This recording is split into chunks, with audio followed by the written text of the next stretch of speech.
I'm Asher Miller. I'm Jason Bradford. And I'm Rob Dietz. Welcome to Crazy Town, where residents are feeling nostalgic about 1950s-era fallout shelters. Hey, Jason. Hey, Asher, you Luciferian eugenics lover. This is our mailbag episode. We asked our listeners to get in touch with us. That's where the Luciferian comment comes from. We asked you to actually... Thanks a lot for that, by the way. Yeah, it's great. We asked you to write us, communicate with us, let us know comments, questions about the show, and we've collected some of those, and we are going to read and react today. And by the way, if you haven't, now you can't anymore. This is your only chance to ever contact us. Are we clear? Come on now, that's not true. You're just hurting from being called a Luciferian. That's right. He's a little shy. The eugenics thing was okay, but the Luciferian part, that got me. I think you got those reversed. I'd rather be called a Luciferian because I don't even quite get what that means. I mean, is that? I'll show you later, Rob. Okay. Yeah. Look at those horns. Okay. Well, why don't we hear from some of these listeners instead of our ridiculous banter? How about that? You guys ready? Yeah. I think so. Here's how it's going to work. I'm going to read one, then Jason will read, and then Asher, and we'll take turns like that. So let me start. Okay. So this is coming to you from Shail in Nepal. We have an actual listener, is what you're saying? Yes. Okay. Not only do we have a listener from Nepal, that's amazing. Wow. I know. That's one of the places I've always wanted to go. The Himalayas. Man, it's got to be incredible. Oh my God, it's incredible. Okay, go. Okay, so here we go. Shail says, "Thank you for putting an effort to do this Crazy Town podcast. It makes sense as far away as Kathmandu." Oh my That's gosh, depressing. That is amazing. Really? God. No, that's great. Are you kidding? I mean, I didn't think it would make sense to anybody, but hey, This here's is a a listener. universal message we have. Maybe it only makes sense in Kathmandu. Right. So Shail says, "I'm part of the Car Free Cities Alliance, a young international team trying to build a case for urban development that is for people in public transport and beyond cars, a post-car society." Wow. He says, "I'm trying to convince new municipalities in Nepal to consider this development. It makes a lot of economic and social cultural sense, as the country has many medieval settlements built before cars that are quite popular but are struggling with traffic." Wow. It's so sad. They're dealing with traffic in Kathmandu. Oh, God. Yeah. Cars suck. Everywhere. Yeah. But it kind of ends well. Like they say, vehicle regulation in this region is one thing, but building dense public transport-based settlements where walking and cycling is a norm is a concept that's making more and more sense. Recently, the urban ministry has also considered the scope of such interventions in new town planning projects happening in Nepal. How crazy is that? That's inspiring. Because that's not crazy at all. We could learn from that here in Corvallis, honestly. Yeah, it's interesting in Oregon with Portland, with Corvallis, with Eugene. These cities are well known as top cycling and pedestrian cities in the United States. And I don't mean to be a jerk, but they're not that advanced. I mean, No. They are better. Like they're better than other places I've lived. Like Phoenix. Or Houston. We could be doing a lot better, and it's good to hear stuff like that going on around the world. We know how heinous car culture is. I mean, we did a pretty scathing look, would you say? Is that fair? Scathing look at it in one of our season 1 episodes? Yeah. I got to tell you, it's like, we've started opening things up, and I'm noticing that there are more cars out. People are more active. You're saying opening after the coronavirus. Yeah. And I hate it. I just hate the sound of cars. I know I'm such a curmudgeon, but I don't want that sound to come back. And I reached out to folks of the city, like, can we just use this time while we're shut down and just block off certain streets and make them for pedestrians only? I wish we had done more with this time. They're talking about it.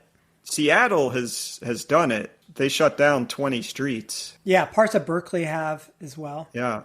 So, we'll see how far we go. I know there's talk in the city about doing this. And I've encouraged them to be brave and bold, and we'll see how far they go. I want to say too, Asher, you have this visceral reaction to the sound. I've had it to the smell. You know, like when a kind of an older truck or something fires up and that leaky, horrible gas smell, or even worse, if it's a diesel, that black cloud of smoke comes up. I just like, in a time where we're worried about respiratory disease, do I really want to be breathing this air? The sooner we can go car free, the better. Well, Shail, I'd be interested if you keep us updated on what's happening out there. I'm trying to imagine, I've never been to Kathmandu, but trying to imagine what it's like to try to do buses in what I imagine is a pretty old historic city might be an interesting challenge. This is great. So the guy who was poo-pooing this, didn't want any more communication, is asking for follow-up. That's good, Asher. Right. That's true, I did. But only the people who send us nice emails. Okay. Right. Okay, let's go to our next one. Jason, you got a letter there? Okay, guys, it's my turn now. And actually, I'm cheating a little bit, okay? We didn't actually get this as a letter per se, but it was posted to the Crazy Town Facebook page. So it comes across a little bit more as calling out to his friends to listen to us, all right? This is a guy from Sweden, Kenneth, and he basically writes, can you call 3 Americans whom you have never met or talked to your friends? No, of course not, really. Well, there that goes. I was hoping I had a new friend, but I know. Well, in our case, can you call them your friends after you met them? Probably not either. Right. No way. But at least he doesn't know that yet. But anyway, his is great, okay? He says, but they feel like my friends, which is good enough for me, okay? But they feel like my friends. Part of the support I need and feel good about when it comes to trying to live and keep the sense of humanity despite its long and best attempt to consume the earth. That's a good way of putting it. Yes. Consume the earth, yeah. Yes. So he basically goes on and says, listen to them. They are on the Crazy Town podcast. All episodes are worth hearing. Nice. All of them. He's on the job for us now, right? We need more people out there advertising our show, getting us out there. Okay, then he goes on basically to say, like, the latest describes how the world can start in a more fair and sustainable way after this horrible corona crisis. And he calls out, he says, all my climate fight friends, anyone who feels a sting of fear in the heart that everything should just return and become like before, that we should just keep destroying the ecosystem. Listen to this. Well, I have sincere gratitude for anybody that listens to us and gets something out of it. I mean, that's great that he's finding some community here with us. And I just say welcome and thank you for sharing that with your friends too. So you're being grateful and kind, Rob. But can I just... Do we only have, I'm just wondering, do we only have listeners like outside the United States? We got someone from Nepal, now we got some from Sweden. Like, only non-Americans actually bother to listen to us? I think we'll fix that maybe later in this mailbag, but you have to admit, we're a little outside the norm here in the U.S., right? So kind of makes sense. Yeah, we're number 1 in the Arctic Circle. That's right. No, we're number 1 at the South Pole is where we're number 1. Yeah, they love listening to us at the Antarctic Station. Right. Well, look, while we're on the subject of gratitude, I want to take a minute to step into the mailbag and invite our listeners to participate in a special event with us. As you know, you two know, we started out this show as a labor of love, and we kind of poured our hearts into it and tried to deliver people something that they could feel part of a community. And now we're hoping to get you to join us in supporting the show. If you like what you get with Crazy Town and you feel like you're one of the residents here with us in Crazy Town, then we're asking you to support the show by making a monthly donation. And if you do, we're going to invite you to a special webinar that we're going to call our Crazy Town Hall, where you can interact with me and Jason in a share and ask us whatever questions you got. Let me get that on my calendar. When is that? That's going to be July 9th. July. Let me scroll to July. Am I free that You day? got tennis? You're busy? You can't make it? I have tennis usually in the afternoons on that's a Thursday. So when is this going to happen? In the morning.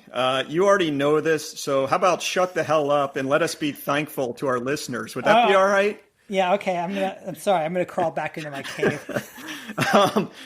No, seriously, if you feel like you get something from this show and you want us to come back for a third season, please help us bring it out. And we'd love to spend some time with you in that webinar and see what's on your mind and have some laughs along the way. It has been a labor of love, but it's been particularly a labor for Rob, who climbs into his closet at night, after everyone else goes to bed, and he's sitting there editing the episodes that we record, on his computer, trying to take out all the ums and F-bombs I'm dropping and the you-knows. He can't get all the you-knows. No, he can't do all that. I like to, say it all the time, There's no way, Yeah, there's no way. So it'd be nice to get a little bit of support from folks so we can actually hire somebody who can do a really good job. A professional job. But also spare Rob so that he could focus on some other things. We could have even better content if Rob's brain wasn't spent editing. I don't know about that. So am I supposed to be thankful or resentful right now? I'm not sure. It's a little bit of both. We constantly talk about the world is neither black nor white, but gray. Yeah. Right? Right. Yeah. Right. All right. Let's get the focus back on the listener here. If you do want to support this podcast and gain access to our special webinar, please go to www.postcarbon.org/supportcrazytown. That's postcarbon.org/supportcrazytown. Okay. Well, thank you for letting us have a little interlude there. Let's get back to this and share. How about a letter from you? Okay. This is from Joanna, and she's somewhere in the Midwest of the United States. Hey, we got an American. Yeah. Woo! So Joanna said, hey, Asher and PCI, we've been delivering eggs to our neighbors by e-bike. I have an e-bike. Rob has an e-bike. I know. In fact, it reminds me, we got an email from someone else last year who said, yeah, so my husband and I got rid of our car and I got an e-bike. Thanks a lot. Like blaming us for that. And so Joanna says, we've been delivering eggs to our neighbors by e-bike and have our sourdough starter bulking up right now to make a neighborhood batch of bread. Yeasty. This was sent to us during the pandemic. Everybody's sort of stuck in their homes. I'm certain that PCI's work is the reason we have the resilience to help out on our street. Today is just a bunch of bread, but it's a start. And we are confident we are situated to help out more where needed. Wow. That is, again, I have just a ton of gratitude that Joanna's taking action like that. I think this is really up your alley, Jason, with local farming, local food system, right? Yeah, but I have a bakery bake the bread for us, so this is really inspiring. Yeah. She goes on to talk about kind of changes that they made in their lives. They live on a small farm, and their goals and decisions and mindset have been heavily influenced by the things they've learned from Crazy Town, resilience.org, and Energy Bulletin. Before that, even the Oil Drum. These are other sites that we've been affiliated with over the years. Being exposed to ideas about resilience with a focus on equality and community has given us something to hold on to, while much of the rest of the world continues to try to pull us in the other direction. Yeah. 2 years ago, we transitioned away from the consumer economy in a major way when my husband left his job in industrial ag. That's interesting. Yeah. Since then, we've been living on 40% of our previous income and probably 10% of our previous direct fossil fuel use. I think these major changes and all the little adaptations that made them possible are the reason we're feeling okay and secure enough to be able to help out on our street. That is awesome. I mean, talk about taking the opportunity to sort of immunize yourself against the crises, as we've talked about, and do it in style, right? With community, with bolstering your local food system, with helping your neighbors. Just fantastic work all around, and the kind of community spirit, cooperativeness that we're going to need to get through the problems that are coming our way. Yes, that's very inspiring, Joanna. Joanna. Yeah. Sorry about that. I'm really sorry. Here comes one that I will read. This is from Don in Illinois. Another American Midwesterner. Yeah, Midwesterners. Yeah. We are huge in the Midwest. Huge. Yeah, here we go. Hi, Rob. Please tell Asher and Jason there's one little known benefit from your podcasts. Okay.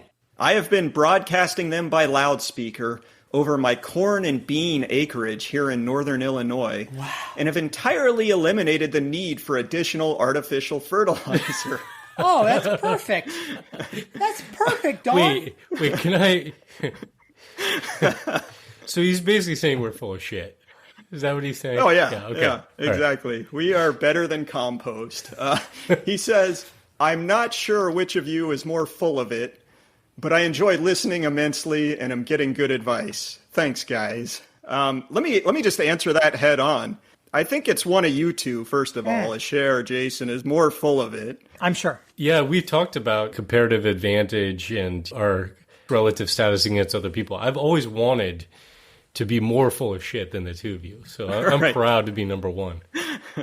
However, I will take a second to say that I think I have the most colonized brain, right? I mean, these idiotic pop culture references that are just stuck in there and come out all the time. What a waste of human capability right there. The human potential movement just failed with you. It is amazing to think about how much of your brain is used up by old 80s film references and music. Yeah. It's probably pretty significant. Let me say, though, I have had some in-depth exchanges with Don, who has been an environmental activist for years, and he talks a lot about farm reform as our most needed step at this time. Yes. Including breaking up the big farms, making it mandatory to get back to smaller family farms, and incentives for ecological restoration and carbon farming. And I think he's spot on with that. So not only is he funny and calling us out, but he's got some really high quality ideas as well. And it's nice to have listeners who really thought things through and who either are making changes in their own lives like Joanna does, or like Don is trying to convince others of policy options. So that's pretty cool. I just asked Don to turn up the loudspeaker a little bit more so maybe some of his neighbors can hear this too. I think Iowa needs to hear this. Yeah. Although, he's got to get some bigger speakers, I think. Yes, thank you so much, Don. And that's dear to my heart, is thinking about food system reform.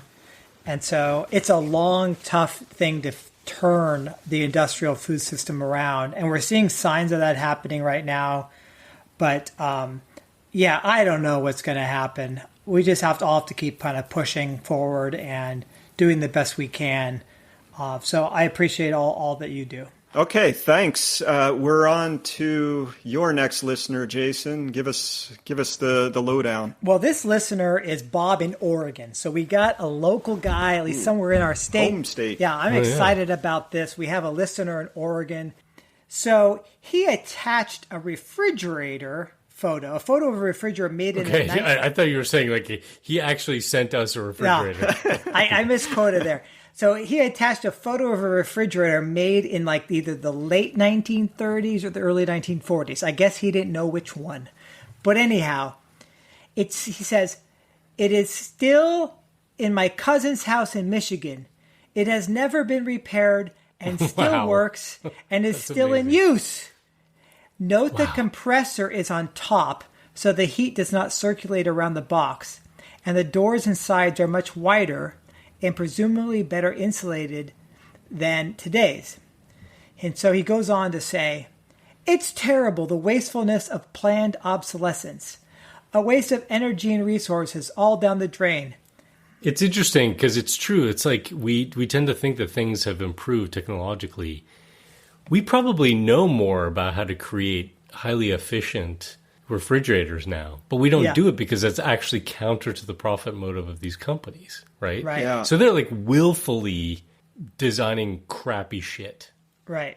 Yeah, this is where you've talked about pretty eloquently, even in a surprise moment. Yeah. Who are you referring to?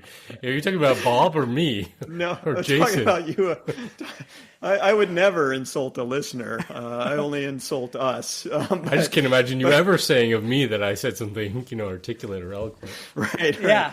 But no, the idea that we made decisions based on the cost of energy, what we pay in dollars, rather than on the energy itself. Right. And it's the energy that's so valuable, Yes. right? Yeah.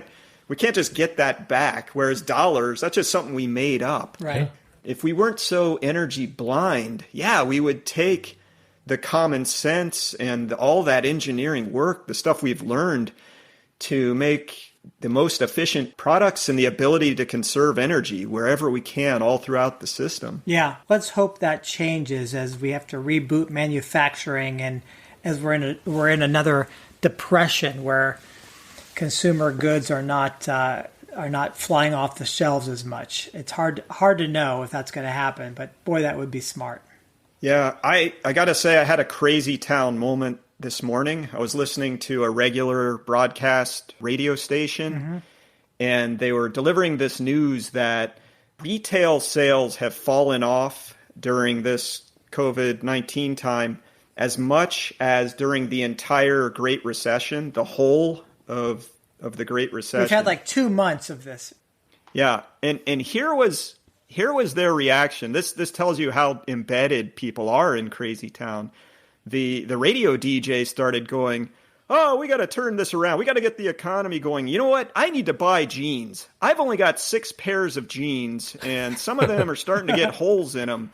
And the other DJ's like, "Right on. Yeah, I feel you, man. I need jeans." And it's like, shut the hell up, you idiots. Yeah. Well, nowadays it's popular to buy jeans with holes pre-made in them. Right, he should sell what's his them. problem? They're probably in his ass. They're probably in his ass or something, not on his thighs. Yeah, luckily it was radio, so I didn't have to see it. Yeah. But Same for this podcast. right. Yeah, I mean, you're not even wearing pants, are you? Let me look. No, I got some good pants on.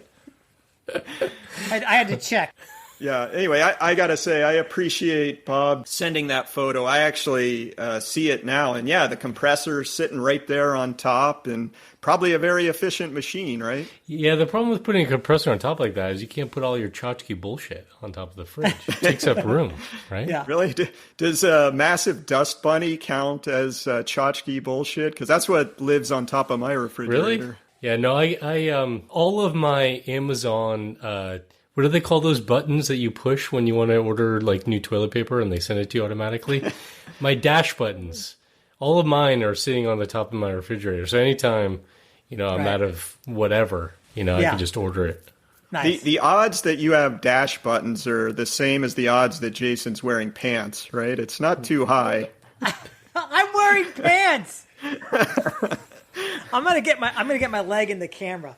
Yeah. Okay. Okay. I believe you. Okay. God, I didn't hurt myself doing that. Thank goodness. I'm not as flexible as I was a few months ago. Okay. Let's keep this moving. Cher, let's hear your next letter. Okay, this is from Kevin in New York. Hello, gentlemen. Don't worry, I've listened enough to know I'm using that term loosely. I love this guy already. Oh my gosh. I wish you were on the West Coast, Kevin. I've listened to all of your second season the last few days. It's always somewhat cathartic to hear a full system analysis of our world. The fact that you pre-recorded episodes addressing our current pandemic situation better than most media should hopefully catch people's attention. One could hope, at least. Exactly. That's what I think. Yeah, I have to say, this is not patting ourselves on the back, but it's been really fascinating to listen to episodes that we recorded just weeks before the pandemic hit. And the things that we're warning about are like playing out. It's really bizarre. I actually was kind of freaked out the other day because I realized, we did the Politics of Contraction episode in like January. And I was kind of scared to listen to it because of how bad the news was that week. And I'm like, I don't want to listen to this. I was like, this is going to be painful. And it was. And it was. It's always painful to listen to your own voice, but I do agree with you guys. I mean, yeah, I'm in the closet editing this stuff in the wee hours of the night or whatever, but I do occasionally get surprised that, especially you two, have some insights that, yeah, you called it right before the pandemic hit, and we're questioning just-in-time delivery and these ridiculous global supply chains and the travel around the world for frivolous reasons, and all these things that are now off the table, at least for the time being. It's actually really interesting what Kevin said in his email, because he went on to say, it was an odd situation for me as I listened while I was working in a huge 250,000 square foot refrigerated warehouse that receives perishable produce via trains and trucks from across the country before storing and sending it out to cities of the Northeast. It truly is an impressive arrangement. I was there because I rented storage for various perennial plants that we needed to store before planting or shipping out to customers. Essentially, I was using this huge global node that represents a hyper-complex energy system of ours in order to organize plants for local and regional perennial agroforestry systems for the future. That's really fascinating because... Oh my gosh, that is so cool. Yeah. But we're all in that weird situation, aren't we? Where we're like, we're living in this world that we recognize is not going to be able to continue. The virus has shown us what it's like when it can't continue. And those of us who are trying to build a new world have to kind of do it from using the old one, right? If we're smart about it, right? Yeah. So I commend you, Kevin. That's awesome. I did this quick math, and I divided 250,000 square feet by the number of square feet in an acre. And he's working in the 5.74 acre greenhouse warehouse. Yeah, incredible. Yeah. That's huge. Warehouse, that's huge. Yeah. Oh my gosh. Huge.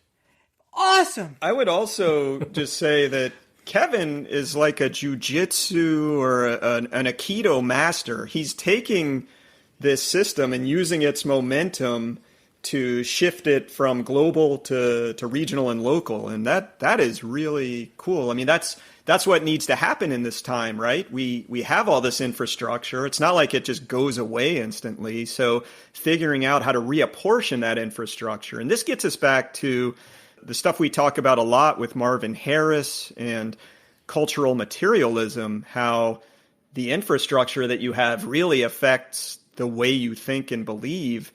And so taking that infrastructure, reimagining it and using it for different purposes is, I think, a really important way that you can be taking action in the world today.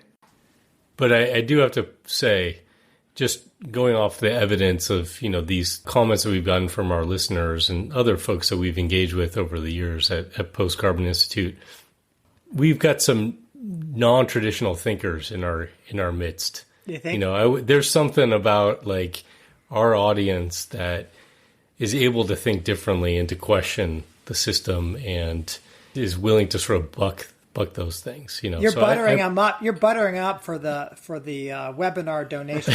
No, I mean it. Okay, you're being sincere right now. I'm being sincere. Shut up. I'm looking at you right now on Zoom or Squadcast. You look pretty sincere. So listeners can't see him, but I can read facial expressions. All right, and he looks really sincere. Thanks for ruining my moment, man. No, right, go ahead. Sorry, I was being serious. Like I know you are. And it's part of why we wanted to do the podcast was that you can feel really lonely being somebody who walks around like looking at the system around you and being like, this is kind of fucked up and crazy. And some people just bolt, right? They're just like, I'm out. It's too painful. It's too awful. Yeah.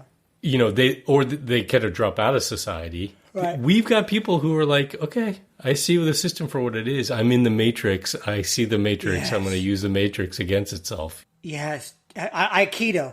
That's what you said. Did you say Aikido earlier? Yeah, I did. Yeah. That was good. Okay, so we'll get the Keep Crazy Town weird bumper sticker. Fender stickers for your e-bike. Right, not bumper stickers. We'll get those out there for folks. Fenders. Or we can get them bumper stickers and they can just slap them on the biggest, most polluting cars they can find. There we go.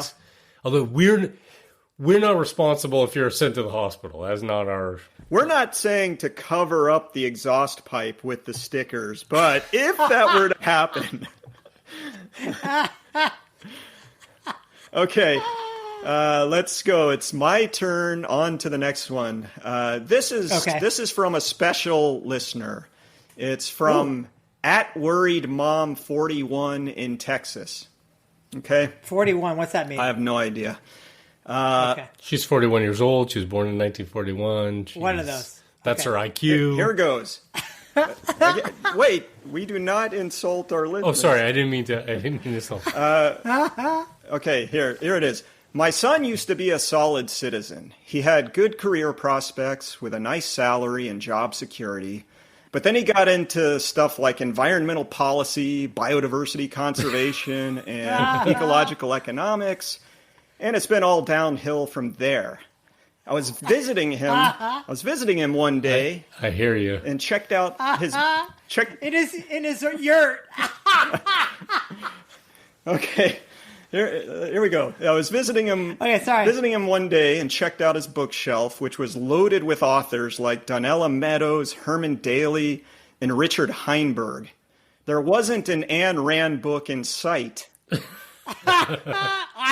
She must have been horrified. Ayn Rand. We don't like to talk about this in the family, but he's even been working for a nonprofit organization for the last few years.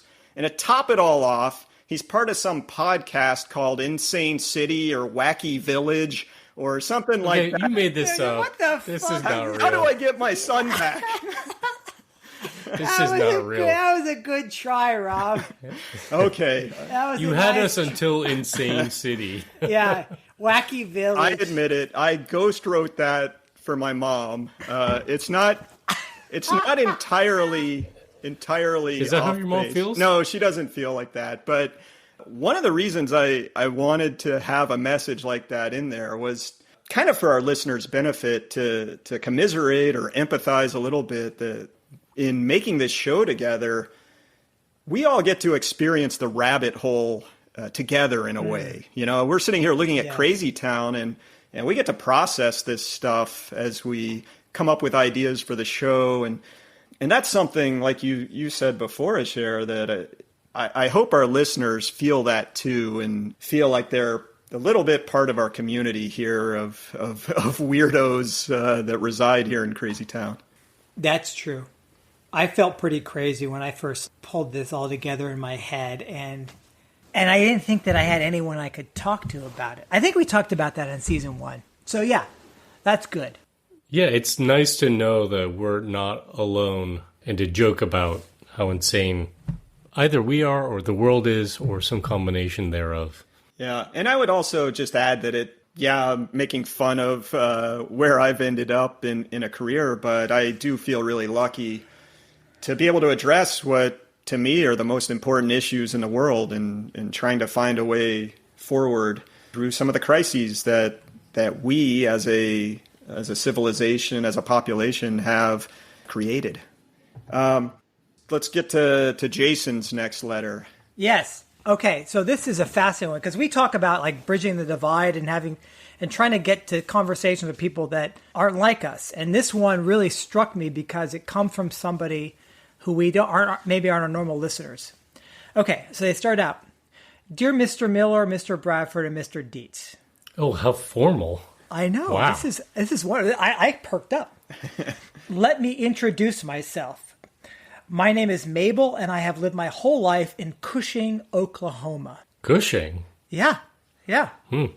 "Yours is the first and only podcast I've heard." Okay, this is great. "Our nephew Jerry told us about you.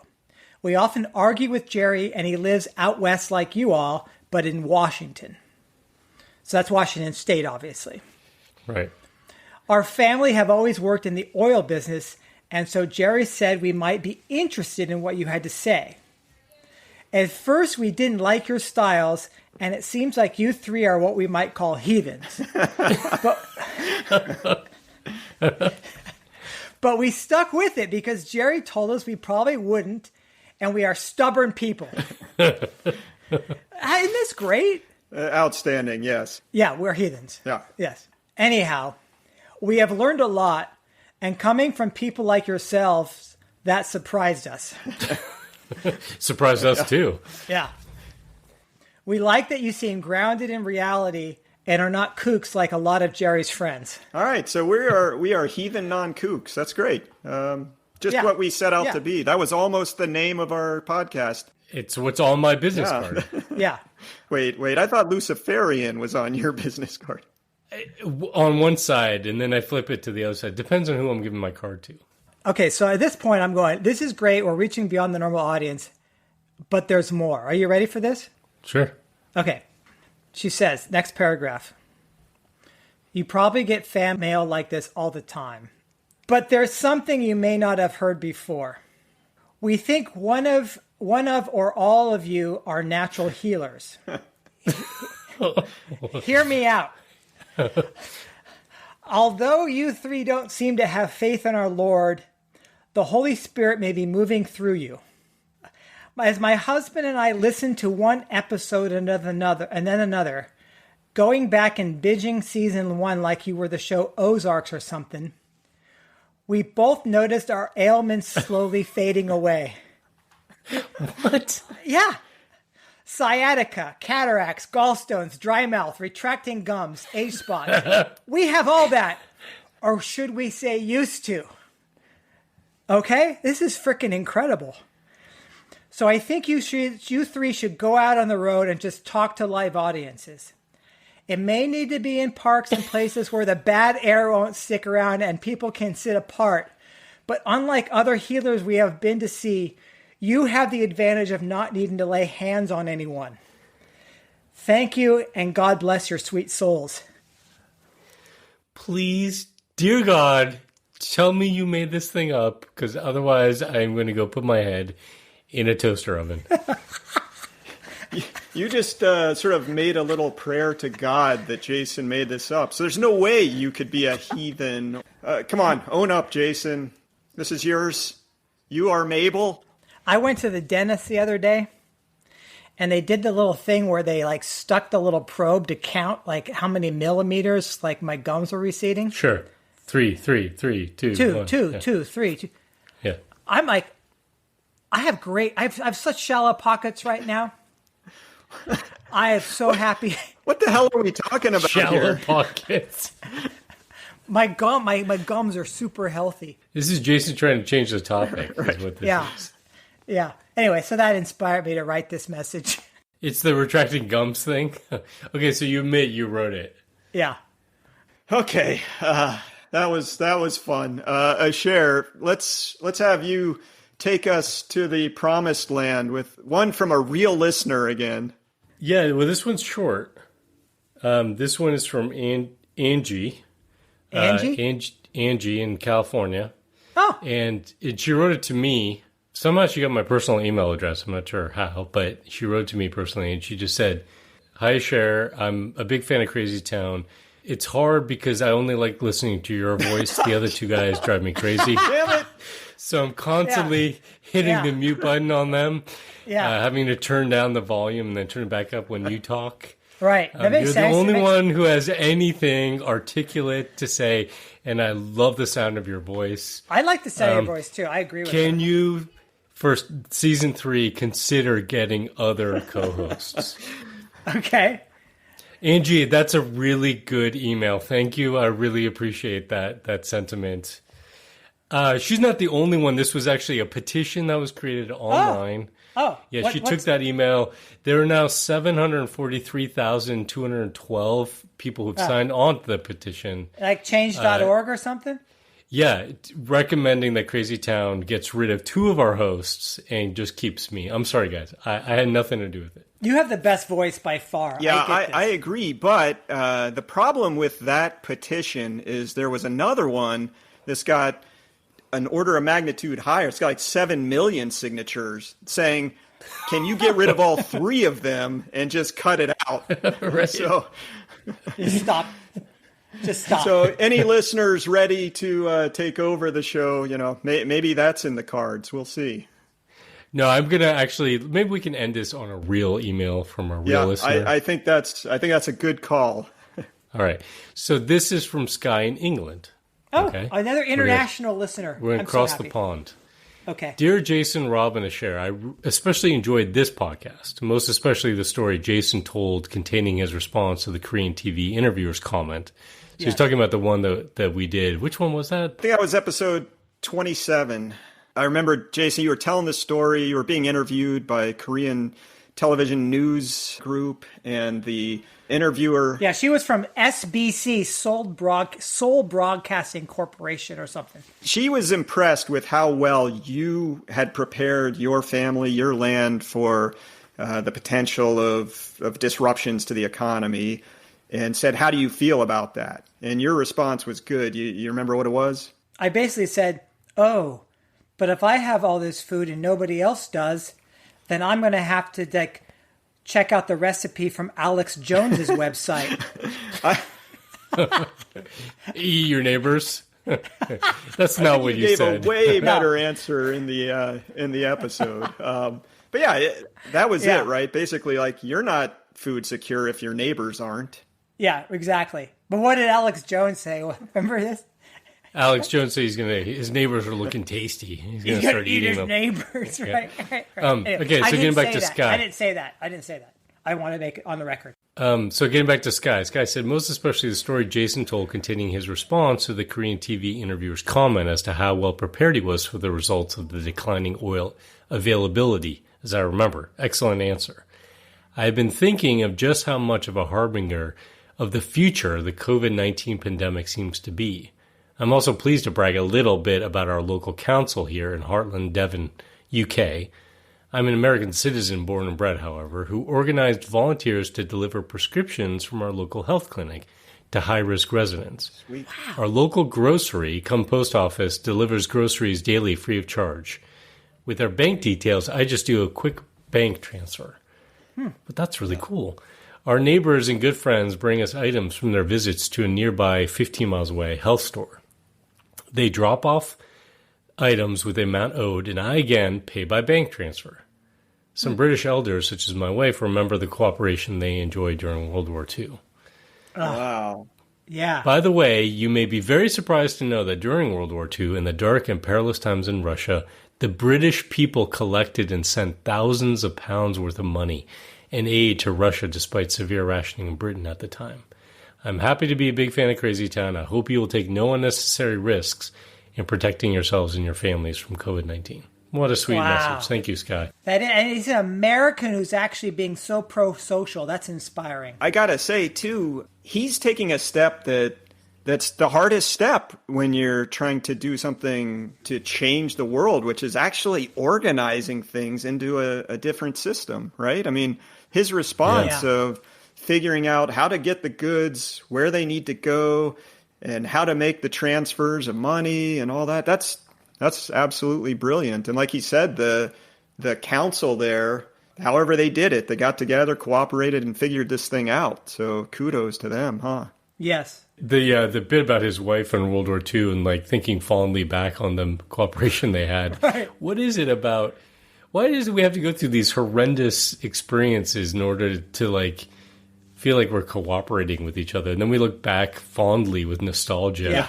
You know, remember that time that they were dropping bombs on our country? I Can't Drive 35. That was that episode. We went over this, right? World War II and the rationing. Yeah. Every time that I know I need to get on a podcast and cooperate with you guys, the first thing I do is slam my fingers in the door so that it's a crisis, and I know I can learn how to cooperate and perform better.